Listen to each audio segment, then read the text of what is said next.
Welcome, everyone. Let's begin our lesson for today by going over the learning goals and success criteria. First, what are we learning? We're learning how to write a formal proof to show that two triangles are congruent. How are we learning it? Through the Geometric Proofs Part 2 notes and the Geometric Proofs Part 2 assignment. When can we use this information? To formulate well-thought, articulated arguments to defend your opinions on various topics. How do you know you learned it? By getting a score of 4 on the Geometric Proofs Part 2 assignment. Now let's take a look at our agenda for today. We will begin by going over the learning goals and success criteria.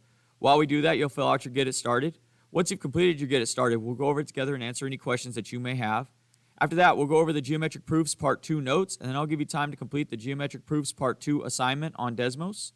Once you've completed the assignment, we'll go over it together and answer any questions that you may have. At the end of class, we'll go back over our learning goals and success criteria while you fill out your Before You Go. Your only homework for tonight is to continue working on the Triangle Congruences Study Guide and any incomplete assignments that you may have. Let's take a look now at the Geometric Proofs Part 2 notes. The notes begin with the learning goals and success criteria. Now, understanding congruence. In order to show that two triangles are congruent, we must show that all the sides and all the angles are congruent. So first we need to state the parts that are congruent. Well, we have AB here with a single dash, and we have DE here with a single dash, so those are congruent. Now notice, I said AB is congruent to DE. I didn't say AB is congruent to ED, because that is not a true statement. In order to make a true statement, I need to follow along with the corresponding parts. So I went from the endpoint with the double arc to the endpoint with the 90-degree angle. So I need to do the same thing here. Endpoint with the double arc to the endpoint with the 90-degree angle. So it's AB is congruent to DE. Then we have BC here is congruent to EF, and AC is congruent to DF. So those show that all the parts are congruent. Then I have my angles. Angle ABC is congruent to angle DEF because they're both 90 degrees. They both have the box. Then I have angle ACB, so the single arc, is congruent to DFE, single arc as well. And then I'll do my double arc. So BAC is congruent to EDF, and those are congruent. So now we've shown that all the sides and all the angles are congruent, so therefore the triangles are congruent. So we can now say that triangle ABC is congruent to triangle DEF. Now let's take a look at side-side-side congruence. And what side-side-side congruence says is that if we know that all the sides are congruent, then the triangles must also be congruent. So again, we can say that AB is congruent to DE. We could say that BC is congruent to EF, and AC is congruent to DF. Therefore, we know that the triangles must be congruent because all of the sides are congruent. So because of side, side, side, we know that triangle ABC is congruent to triangle DEF. Now let's take a look at side angle side congruence. So side angle side congruence says that if we know that two sides and the angle between them are congruent, then the triangles are congruent. Now notice here, I have a side, an angle, and a side. The order matters. If I had a side, this side, and I knew this angle, then this theorem would not work. The only way it works is if we have the two sides and the angle that goes between them. So here we know that AB is congruent to DE, and between them we know that there's an angle here, angle ABC, that's congruent to angle DEF, and then we know that side BC is congruent to side EF. Therefore, we have two sides and an angle between them that are congruent, so therefore we can say that triangle ABC is congruent to triangle DEF. Now let's take a look at angle side angle congruence. The angle side angle congruence says that if we know two angles and the side between the two angles are congruent, then the triangles are congruent. So if you notice, we have an angle, a side, and an angle. Again, order matters. So we have the side that we know comes between the two angles that we know. So then let's restate what we know.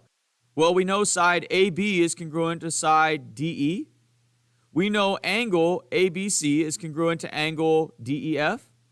And we know angle BAC is congruent to angle EDF. So therefore, we have two angles and a side between them that are congruent, so we can use the ASA theorem to state that the triangles are congruent. So we can say triangle ABC is congruent to triangle DEF. Now let's take a look at angle side congruence. So this says that if we know two angles and then the side after those two angles, then we know that the triangles are congruent. So here we have angle ABC is congruent to angle DEF. We have angle BAC is congruent to angle EDF. And we have side AC is congruent to side DF. So we have two angles and the side that comes after them are all congruent. So therefore, we would say the triangles are congruent. Triangle ABC is congruent to triangle DEF using angle side. Now, what are vertical angles? Vertical angles are a pair of opposite congruent angles formed by intersecting lines. So we have two lines here, and they cross each other, and notice that we have two angles that are formed here and two angles that are formed here. Vertical angles form an X pattern, and the angles that are opposite of each other are congruent. So this angle and this angle would be congruent, and this angle and this angle would be congruent. Now, what is a geometric proof? A geometric proof is a step-by-step explanation that uses definitions, properties, postulates, and previously learned theorems to draw a conclusion about a geometric statement. A geometric proof is typically done in a two-column proof with one column being the statements and the other being the reasons. So what do geometric proofs look like? They look like this. So we have a column here that represents our statements. This is what do we know? So these are the statements of we know this, we know that, and so on. Now the right side is the reasons, and that is the arguments for how we know that to be true. This is an example of a geometric proof. So it says AB is congruent to DE, and we have our reason as given. Given information is the information that they told us. So whether it's a marking or they state it in words, whatever it is, the given information is stuff that we didn't have to figure out on our own. It was told to us. Then we have AC is congruent to DE, given. Angle BAC is congruent to angle EDF, given. And then the triangles are congruent. Notice all of this was given information, but this part we had to come up with on our own, the SAS theorem, to prove that those triangles are congruent. So we use the theorems and postulates to fill in the rest of it. Let's take a look now at the Geometric Proofs Part 2 assignment. The assignment begins with the learning goals and success criteria. If we scroll down, there's a link here to take us to the Desmos activity. Go ahead and click on that link. And it should take you to a page that looks like this. We'll go ahead and click Start the Activity. The activity begins with the learning goals and success criteria. We'll go ahead and click Next. Now for this one, we're given a proof that's partially filled in. We need to fill in the rest. So we have BC is congruent to YZ. So we're going to go ahead and do this so we can say that also AB is congruent to XY. And I'm just going to go ahead and copy this congruent symbol here. So it's congruent to XY.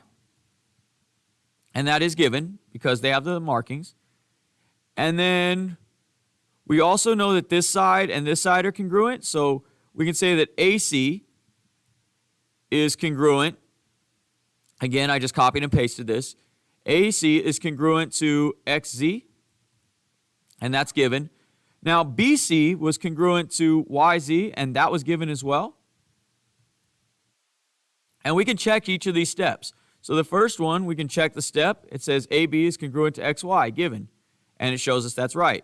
Then when we did this one, then we can check this one, see that we did it correctly. We could check step 3, see that one was done correctly as well. Then we're going to put in our stuff for step 4, which is that triangle. So I'm just going to put triangle, TRI, triangle. ABC is congruent to triangle, and we can go ahead and say XYZ. And how do we know that? Well, we have 3 sides, so this is the side theorem. And now we hit check step 4, and we can see that that's correct as well. And we can use this triangle now to copy and paste it if we'd like. So we can copy this, and we can use it on our other slides as well. So there's triangle ABC is congruent to triangle XYZ.